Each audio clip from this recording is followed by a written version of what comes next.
యెషయా ప్రవచన గ్రంథాన్ని మనం చూడొచ్చు. అందులో మనం గమనిస్తున్నటువంటి అధ్యాయము చాలా ప్రత్యేకమైనటువంటి అధ్యాయం. ఈ అధ్యాయము పరిశుద్ధతతో ప్రారంభమవుతుంది, పరిశుద్ధతతోనే ముగించబడుతూ ఉంటుంది.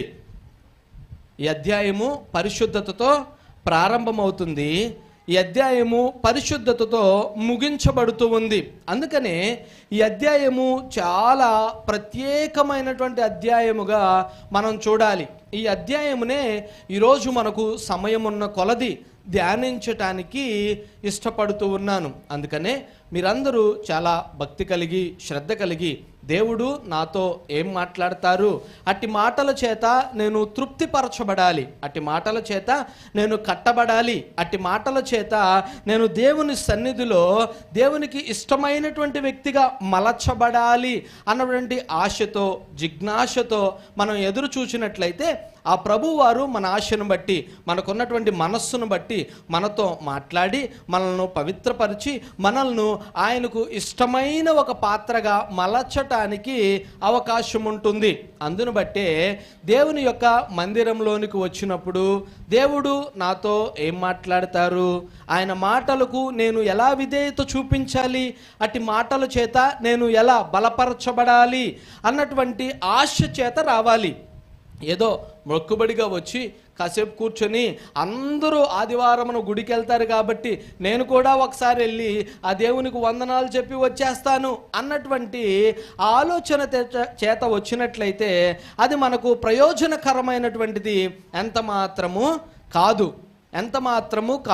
చూడండి, ఈ అధ్యాయము మనం గమనిస్తూ ఉన్నప్పుడు అధ్యాయములో మొట్టమొదటి వచనాన్ని మనం గమనిస్తూ ఉన్నప్పుడు ఏం కనబడుతుంది అంటే ఈ గ్రంథకర్త ఒక దర్శనాన్ని చూస్తూ ఉన్నారు.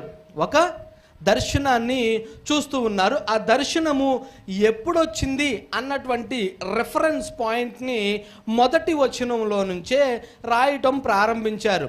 ఈరోజు ఈ అధ్యాయాన్ని ధ్యానం చేస్తూ ఉన్నాము కాబట్టి ఈ అధ్యాయ ధ్యానము కొంత హిస్టారికల్, కొంత జియోగ్రఫికల్, అలాగనే మన ఆత్మీయ సంబంధమైనటువంటి దాన్ని కూడా జోడీకరించి అంటే అన్నిటినీ కలిపి చూసేటువంటి పందాలో వెళ్తూ ఉంటుంది. గమనించవలసిందిగా మనవి చేస్తూ ఉన్నాను. చూడండి, మొదటి వచనాన్ని గమనిస్తూ ఉన్నాం. రాజైన ఉజ్జియా మృతి నొందిన సంవత్సరమున అని రాశారు. మొట్టమొదట అంటే హిస్టారికల్ కాంటెక్స్ట్ని మన ముందుంచుతున్నారు ఈ గ్రంథకర్త. ఈ గ్రంథాన్ని రచించినటువంటి వ్యక్తి యెషయా. ఆయన చూసినటువంటి దర్శనాన్నే మనకు చెప్తూ ఉన్నారు. ఆ దర్శనం ఏంటి అనేటువంటి దాన్ని తర్వాత చూడబోతూ ఉన్నాము. అది ఎప్పుడు చూశారు అన్నటువంటి దానిని చూస్తూ ఉన్నాం. చూడండి, ఒక విషయాన్ని మనం గమనించినప్పుడు చిన్నపిల్లలు తల్లిదండ్రుల దగ్గరకు వచ్చి డాడీ లేకపోతే మమ్మీ నాకు ఒక కథ చెప్పండి అని అడిగితే మనం చెప్పేటువంటి కథ ఏంటంటే అనగనగనగనగనగనగనగనగనగనగనగనగనగంట అని మొదలు పెడతారు. ఎందుకంటే అది కథ కాబట్టి. అది కథ కాబట్టి అది పలానా ప్లేస్లో జరిగింది, అది నిజంగా జరిగింది అని చెప్పటానికి ఒక హిస్టారికల్ బ్యాక్గ్రౌండ్, ఒక రుజువు లేదు కాబట్టే కథను కథగా చెప్పటానికి అనగనగా అని స్టార్ట్ చేస్తాం. కానీ బైబిల్ గ్రంథము అనగనగా అని చెప్పేటువంటి ఒక కథ కాదు, ఇది హిస్టారికల్లీ ప్రూవెన్ హిస్టరీ. అందుకనే దాన్ని ఎప్పుడు, ఎలా, ఎక్కడ, ఎలా జరిగింది అనేటువంటి దానిని గ్రంథకర్తల చేత పరిశుద్ధాత్మ దేవుడు రాయించి మనం చదివేటట్టు, అర్థం చేసుకునేటట్లుగా మనకు విడమర్చి దేవుడు మన నోటికి అందించారు. దాన్ని మనం నెమరవేయాలి, దాన్ని తినాలి, దానిలో ఉన్నటువంటి మాధుర్యమును మనం ఏం చేయాలి, చక్కగా తీసుకోవాలి. అప్పుడే మన ఆత్మలు బలపరచబడతాయి. ఇక్కడ గ్రంథకర్త రాస్తున్నారు, రాజైన ఉజ్జియా మృతి నొందిన సంవత్సరమున. ఇక్కడ ఆగాలి, రాజైన ఉజ్జియా మృతి నొందిన సంవత్సరమున అని చెప్తూ ఉన్నారు. అంటే రాజు ఉజ్జియా అనేటువంటి ఒక ఆయన ఉన్నారు. ఆయన్నే బైబిల్ గ్రంథంలో అజర్యా అని కూడా మనం పిలుస్తూ ఉన్నాం. బైబిల్ గ్రంథమందు ఆయన్ను అజర్యా అని కూడా పిలిచారు. ఆయన పేరు ఉజ్జియా. ఈ రెండు విషయాల్లో ఎలా పిలిచినా సరే తప్పులేదు, ఎందుకంటే ఆయనకు రెండు నామకరణాలు కనబడుతూ ఉన్నాయి బైబిల్ గ్రంథమునందు. రాజైన ఉజ్జియా బ్రతికిన లేక మృతి నొందిన సంవత్సరమున, అంటే ఎప్పుడైతే ఆయన మరణించారో ఆ సంవత్సరమున నేను ఒక దర్శనాన్ని చూశాను అని మాట్లాడుతూ ఉన్నారు. ఆయన మృతి నొందిన సంవత్సరమున అని చెప్పారు, కానీ ఆయన మృతి చెందిన దానికి ముందో మృతి చెందిన దాని వెనకో అనేటువంటి విషయం అయితే మనకు బైబిల్ గ్రంథమందు రాయబడలేదు. కానీ రాసింది ఏంటంటే ఏ సంవత్సరమున రాశారు, ఏ సంవత్సరమున ఆ యొక్క దర్శనాన్ని చూశారు అన్నటువంటి విషయాన్ని అయితే స్పష్టముగా రాశారు పరిశుద్ధాత్మ దేవుడు. ఎప్పుడు? రాజైన ఉజ్జియా లేకపోతే అజర్యా మరణించినప్పుడు. చరిత్రలోకి వెళ్ళి మనం ఈ రాజు ఎప్పుడు బ్రతికారు అని గమనించినట్లయితే ఈ రాజు బ్రతికినటువంటి దానిని 2 క్రానికల్స్లో మనం చూస్తూ ఉంటాం. అంటే 2వ దినవృత్తాంతముల గ్రంథంలో 26వ అధ్యాయంలో ఈయన గూర్చినటువంటి పూర్తి వివరణను మనం గమనించవచ్చు. రెఫరెన్స్ రాసుకోండి, ఇంటికి వెళ్ళిన తర్వాత ఆయన గురించి చదవండి. ఆయన ఎప్పుడు రాజయ్యారు, ఎప్పుడు మరణించారు అనేటువంటి విషయాలను ఈ ఒక్క అధ్యాయంలో చాలా స్పష్టముగా రాసినట్లు మనం గమనించవచ్చు బైబిల్ గ్రంథమందు.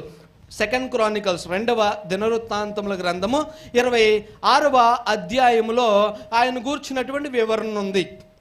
చూడండి, ఆయన మరణించినటువంటి సంవత్సరము అంటే చరిత్రలోకి వెళ్ళి మనం ఒకసారి ఈయన ఎప్పుడు మరణించారు అని గమనిస్తే 740 BCలో ఆయన మరణించారు. 740 BCలో ఆయన మరణించినట్లుగా మనకు చరిత్ర చెప్తూ ఉంది. సో ఆ సంవత్సరములో 740 BCలో ఎవరు? ఉజ్జియా ఒక దర్శనాన్ని చూస్తూ ఉన్నారు.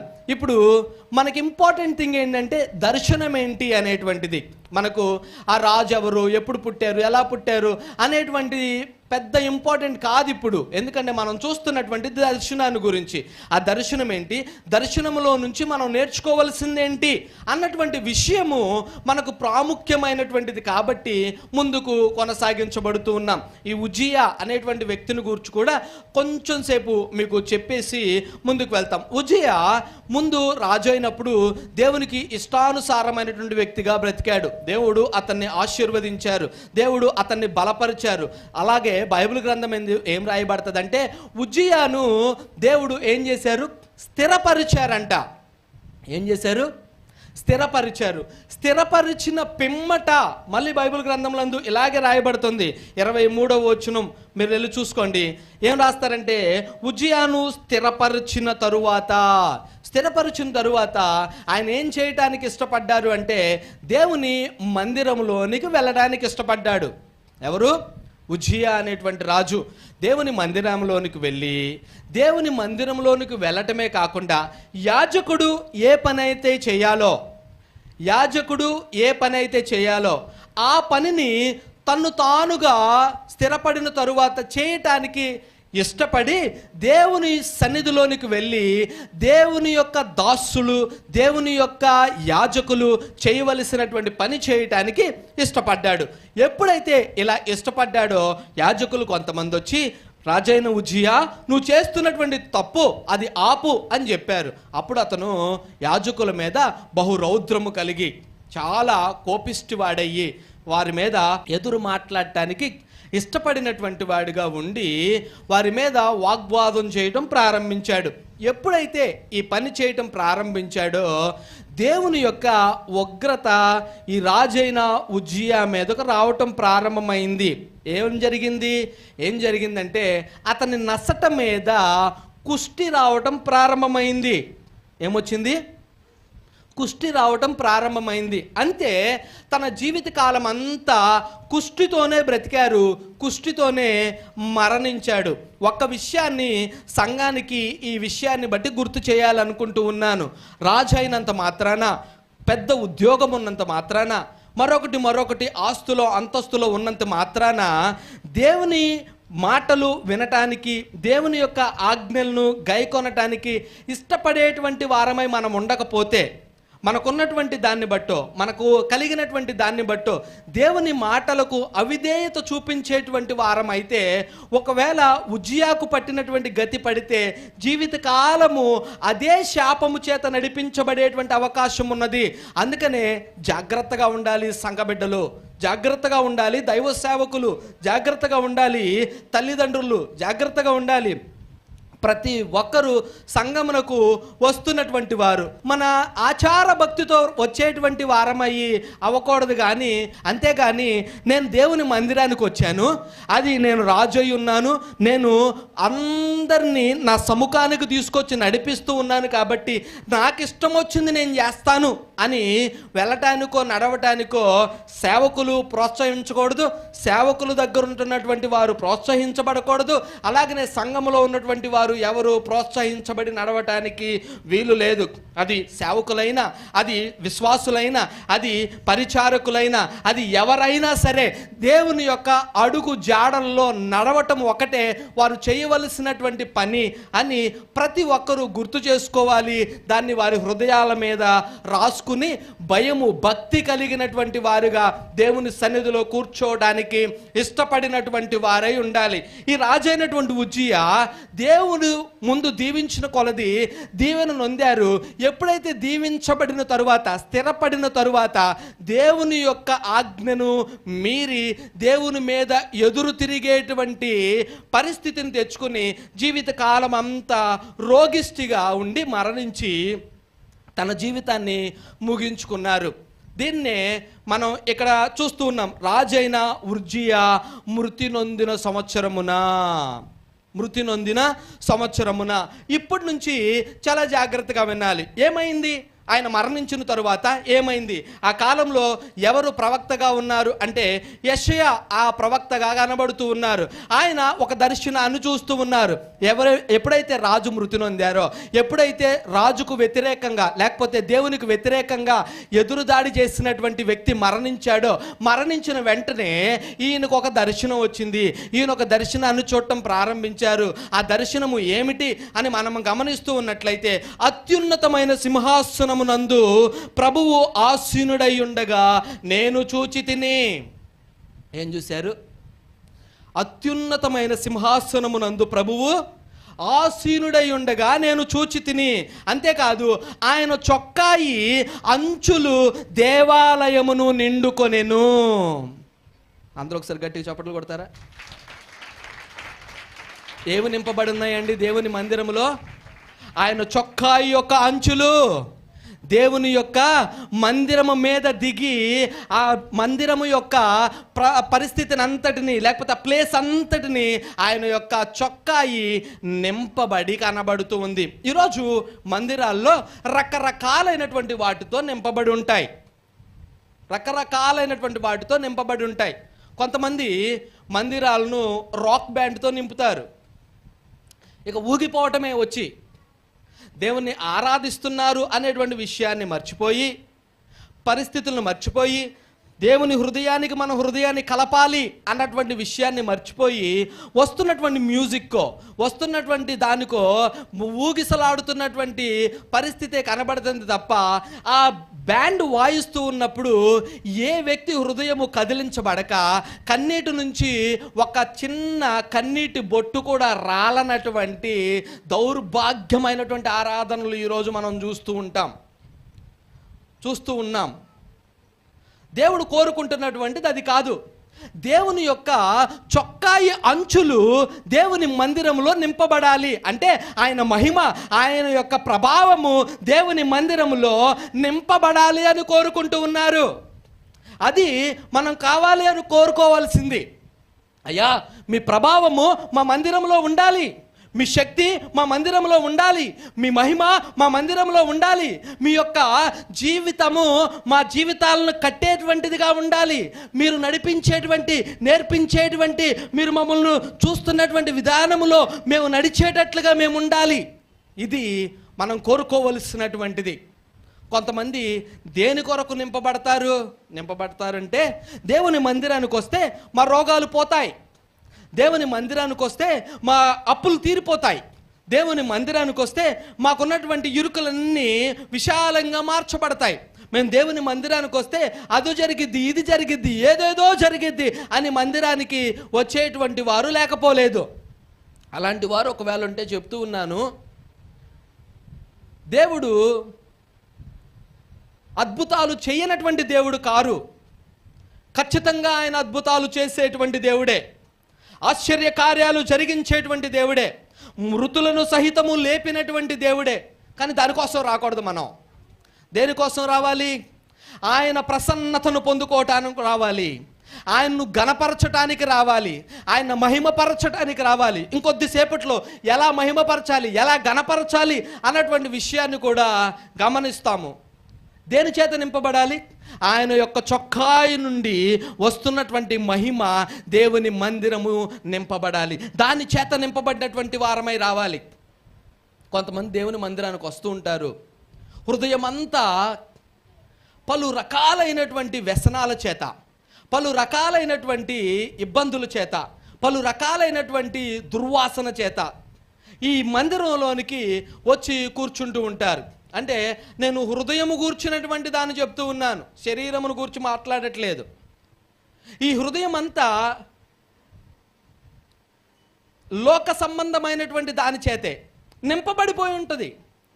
దానితోనే హృదయంలోనికి మందిరంలోనికి వచ్చేసి ఆ హృదయంలోనే దేవుని ఆరాధించడానికి, ఆ హృదయంతోనే దేవుని ఘనపరచేయాలి, ఆ హృదయంతోనే దేవుని మహిమపరచాలి అని ఏదో ఆలోచనలో దేవుని మందిరానికి రావడానికి ఇష్టపడుతూ ఉంటారు. దానితో కాదు మనం ఈరోజు రావాల్సింది. ఎందుకంటే నీ హృదయము దేవుని చెప్పాలి, ఇంకా గట్టిగా చెప్పాలి, నీ హృదయము దేవుని ఆలయమై ఉన్నది. అంటే మన హృదయమును దేనితో నింపుకొని రావాలి? ఆయన యొక్క చొక్కాయి అంచులు మన హృదయము లోపటకు నింపబడి ఆయన మహిమ, ఆయన యొక్క ఘనత, ఆయన యొక్క ప్రభావము మన హృదయములో నింపబడినటువంటి వారమై, ఆయన శక్తి మన హృదయంలో నింపబడినటువంటి వారమై, ఆయన్ను ఆరాధించేటువంటి మనసు చేత నింపబడినటువంటి వారమై దేవుని మందిరములోనికి రావలసినటువంటి వారమై ఉన్నాం. యెషయా చూస్తూ ఉన్నారు ప్రవచనాన్ని, దర్శనాన్ని గమనిస్తూ ఉన్నారు.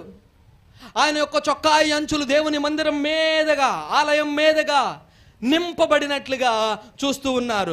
అప్పుడు ఏం జరిగిందో చూద్దాం. ఆయనకు పైగా శరాపులు నిలిచియుండిరి. ఎవరు నింపబడున్నారు అక్కడ? ఆయన పైన ఎవరున్నారు? దేవుని సింహాసనం ఉంది, సింహాసనము పైగా శరాపులు కనబడుతూ ఉన్నారు. ఆ శరాపులు చేస్తున్నటువంటి పనిని ఇప్పుడు మనం గమనించాలి. శరాపులు అంటే సెరాఫిన్. చూడాలి, శరాపులు అంటే సెరాఫిన్ అంటే ఒక దేవదూతల సమూహము. ఆ దేవదూతలకు 6 రెక్కలు ఉన్నాయి. ఏమున్నాయి? 6 రెక్కలు కనబడుతున్నాయి. చూడండి ఒకసారి, ఇంకా చదువుతున్నాం. ఒక్కొక్కరికి 6 రెక్కలుండెను. ప్రతి వాడు 2 రెక్కలతో తన ముఖమును 2 తన కాళ్లను కప్పుకొనుచు 2 ఎగురుచుండెను. ఏం చేస్తున్నాయి ఇప్పుడు ఈ శరాపులు? ఏం చేస్తున్నాయి? రెండు రెక్కలతో తమ ముఖమును కప్పుకుంటున్నాయి. రెండు రెక్కలతో వాటి కాళ్ళను కప్పుకొని 2 రెక్కలతో ఎగురుతూ ఉన్నాయి. అవి చేస్తున్నటువంటి పని ఏంటంటే ఎగురుతూ దేవుని యొక్క నామమును గణపరుస్తూ ఉన్నాయి. ఏమని గణపరుస్తూ ఉన్నాయి చూడండి ఒకసారి. వారు సైన్యములకు అధిపతియగు యెహోవా పరిశుద్ధుడు, పరిశుద్ధుడు, పరిశుద్ధుడు, సర్వలోకము ఆయన మహిమతో నిండి ఉన్నది. ఆయన గొప్ప స్వరముతో గొప్ప స్వరముతో గాన ప్రతిగానములు చేయుచుండెను. ఏం చేస్తూ ఉన్నాయండి శరాపులు? దేవుని స్తుతిస్తూ ఉన్నాయి, దేవుని మహిమపరుస్తూ ఉన్నాయి, దేవుని యొక్క మహిమను వేడుకుంటూ ఉన్నాయి. దేవుని యొక్క మహిమను తాళలేక వాటి యొక్క రెండు రెక్కల చేత దాని ముఖమును కప్పుకుంటూ ఉన్నాయి. అంత మహిమయుక్తమైనటువంటి దేవుని దగ్గర అవి వాటి యొక్క నోటిని తెరచి ఏం చేస్తూ ఉన్నాయి? పరిశుద్ధుడు, పరిశుద్ధుడు, పరిశుద్ధుడు అని పాడటం ప్రారంభించాయి. పరిశుద్ధుడు, పరిశుద్ధుడు, పరిశుద్ధుడు అని పాడటం ప్రారంభించాయి. అందుకనే ఈ వాక్యము చెప్పే ముందే ఈ అధ్యాయము మొదట దేనితో ప్రారంభించబడిందని చెప్పాను? పరిశుద్ధతతో ప్రారంభించబడింది, పరిశుద్ధతతోనే ముగించబడింది. ఈ అధ్యాయములో ఇప్పుడు మనం చూస్తున్నటువంటిది పరిశుద్ధత. పరిశుద్ధత దేని చేత నింపబడింది? పరిశుద్ధత చేత నింపబడాలి. పరిశుద్ధుడు, పరిశుద్ధుడు, పరిశుద్ధుడు అని గానము ప్రతిగానము చేస్తూ ఉన్నాయి. ఏం చేస్తూ ఉన్నారు? గానము ప్రతిగానము అంటే మేము పాడుతూ ఉన్నప్పుడు నాతో కలిసి మరలా ఇంకొక పాట అంటే ఆ పాటలో నేను గానం చేస్తున్నప్పుడు ఇంకొక గానాన్ని కలపడం, అంటే ఒకరి తర్వాత ఒకరు గానము ప్రతిగానము, గానము ప్రతిగానము చేస్తూ పరిశుద్ధుడు అంటే ఇంకొకరు పరిశుద్ధుడు, పరిశుద్ధుడు అంటే మరొకరు పరిశుద్ధుడు అంటూ గాన ప్రతిగానాల చేత దేవుణ్ణి ఏం చేస్తూ ఉన్నారు? వారు స్తుతిస్తూ ఉన్నారు. యెహోవా పరిశుద్ధుడు. చెప్పండి అందరూ, యెహోవా పరిశుద్ధుడు అని. యెహోవా పరిశుద్ధుడు. మరలా చెప్పాలి, యెహోవా పరిశుద్ధుడు, యెహోవా పరిశుద్ధుడు. గట్టిగా చెప్పాలి, యెహోవా పరిశుద్ధుడు, యెహోవా పరిశుద్ధుడు, యెహోవా పరిశుద్ధుడు. గానము ప్రతిగానము, గానము ప్రతిగానము, గాన ప్రతిగానములు చేస్తూ వీరేం చేస్తూ ఉన్నారంటే దేవుణ్ణి మహిమపరచటం ప్రారంభించారు. అది మనం చేయవలసినటువంటి పని. కొంతమంది భక్తులు వస్తూ ఉంటారు దేవుని మందిరానికి, వచ్చి దేవుని పాట పాడమంటే నోరు కదపనటువంటి పరిస్థితి కనబడుతూ ఉంటుంది. పోని చప్పట్లన్నా కొడతారు అంటే చప్పట్లు కూడా కొట్టరు. ఇక్కడ ఒక మంచి మెలోడియస్ సాంగ్ పాడుతుంటే ఒక మంచి మ్యూజిక్ వస్తూ ఉంటుంది గురక వారి దగ్గర నుంచి. ఏం వినబడుతుంటుంది? మంచి మెలోడీ వస్తుంటుంది. పక్కన ఉన్నటువంటి వారేమో పుష్ చేస్తూ ఉంటారు, బ్రదర్ లేవండి, మనం దేవుని మందిరంలో ఉన్నాం, మీరు నిద్రపోకూడదు. ఏం చేస్తూ ఉండాలి వారిని? ఈ పక్కన ఒక వ్యక్తి యెహోవా పరిశుద్ధుడు అంటే ఇటు పక్కన ఆయన గురక పెడుతూ ఉంటారు. ఎక్కడుంది గాన ప్రతిగానం? ఎక్కడ కనబడుతుంది దేవుని మందిరంలో గానము ప్రతిగానము? ఒకరితో ఒకరు కలిసి కదా. అంటే గాన ప్రతిగానము చేయాలంటే మొట్టమొదటి ఉండవలసింది ఏంటంటే ఒకరి హృదయము ఒకరితో ఏమవ్వాలి? కలిసి ఉండాలి. అత్తగారు వస్తారు, కోడలు వస్తారు, వీరు గాన ప్రతిగానం ఎక్కడ చేస్తారు? గొడవ పడుతున్నారంట. ఏం జరుగుతుంది చూసారా? మీరింట్లో ఉంటున్నప్పుడు గాన ప్రతిగానము చేసేటువంటి వారై ఉండాలి. దేవుని మందిరానికి వస్తూ ఉన్నప్పుడు గానము ప్రతిగానము చేసేటువంటి మనస్సు కలిగినటువంటి వారై రావాలి. అప్పుడే దేవుని ప్రసన్నతను, దేవుని యొక్క శక్తిని మనం ఆచరించేటువంటి వారంగా, అనుభవించేటువంటి వారంగా, ఆ ప్రసన్నతను గమనించేటువంటి వారంగా ఉంటాం. లేకపోతే అలవాటు పూర్వకంగా వచ్చి వెళ్ళిపోయినట్టే. దానివల్ల ఉపయోగం ఏమీ లేదు. ఈరోజు దేవుని బలలో పాలు పొందేటువంటి వారికి ఒక్కసారి గుర్తు చేస్తూ ఉన్నా, మీ అత్తగారితో గొడవపడి దేవుని మందిరంలోకి వచ్చి దేవుని బలలో నువ్వు చేయబెడుతూ ఉన్నావా? అది సబబేనా? కోడలతో గొడవపడి వచ్చి దేవుని యొక్క బలలో ఇరువురు మనస్సు కలవకుండా వచ్చి ప్రభువు బలలో చేయి పెట్టి ఏం చేద్దామని? దేవుడు అసలు ఈ లోకంలో మరణించడానికి వచ్చింది దేనికి? ఒక వ్యక్తిని రక్షించటం కోసం. ఒక ఉదాహరణగా తన ప్రాణాన్నే పెట్టేశారు. ఆయన తప్పు చేశారా? తప్పు చేయలేదు కదా. ఒకవేళ అత్తగారు తప్పే చేస్తుండొచ్చు, కోడలు తప్పే చేస్తూ ఉండొచ్చు, మరొక ఎక్స్ వ్యక్తి తప్పే చేస్తూ ఉండుండొచ్చు. మరి క్రీస్తు ప్రేమ ఎక్కడుంది? ఆయన శరీరమును ముట్టుకోవటంలో నీకున్నటువంటి అర్హతను బట్టి నేను మమ్మీ బాప్తిసం తీసుకున్నానండి, అందును బట్టి నేను బలలో చేయబెడతాను అనడానికి వీలు లేదు కదా. ఆయన స్వరూపం లేకుండా, ఆయన యొక్క ఆజ్ఞకు లోబడకుండా, ఆయన చిత్తానుసారమైనటువంటి భక్తి మెట్టు మీద మనం కట్టబడకుండా వచ్చి బలలో మనం చేయి పెట్టి భార్యతో గొడవపడి, భర్తతో గొడవపడి, లేకపోతే అన్నదమ్ములతో గొడవపడి, ఇంట్లో ఉన్నటువంటి తల్లితో గొడవపడి, ఇంట్లో ఉన్నటువంటి అన్నదమ్ములతో గొడవపడి, భార్యతో గొడవపడి, అత్తమామలతో గొడవపడి, అలా ప్రతి ఒక్కరితోనూ ఏదో ఒక రకమైనటువంటి నోటి మాట చేత, దురుసుతనము చేత అలా మాట్లాడి వచ్చి ప్రభు బలలో చేయి పెట్టడం ఎంతవరకు మనకు అది సబబు? కరెక్టేనా? మనం ఆలోచించుకోవాలి.